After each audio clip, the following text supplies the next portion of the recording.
Big boss 8 season అయిపోయి just 3 months అవుతుంది. Season 9 కి నన్ను తీసుకోండి అని అప్పుడే స్టార్ట్ అయిపోయినాయి. నాగార్జున సార్ నన్నైతే 9 బిగ్ బాస్ కంపల్సరీ తీసుకోండి సార్. ఆ కంపల్సరీ తీసుకోండి సార్. పాపం ఆంటీ బాధపడుతుంది.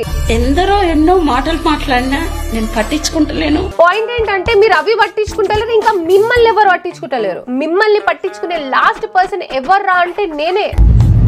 ప్రతి ఒక్కడు పని పాట లేని నలుగురిని తీసుకొని వచ్చి ఒక వీడియో పెట్టేస్తుండు. కోటేశు ఖమ్మం జిల్లా నుండి బిగ్ బాస్ కు వెళ్తున్నాడు. ఏంటి వెళ్తున్నాడు అంటే మీలో మీరే డిసైడ్ అయిపోయారా? వెళ్తున్నాడు ఎల్రా బై నువ్వు వెళ్ళు. బిగ్ బాస్ కి వెళ్ళాలి 9 లోకి నేనైతే మనస్ఫూర్తిగా కోరుకుంటున్నా. ప్రశాంత్ వేస్ట్ గానే వెళ్ళాడు. చేసే బస్ మాస్టర్ ఎందుకు వెళ్ళకూడదు? నాగార్జున సార్ నన్ను తీసుకోండి సార్.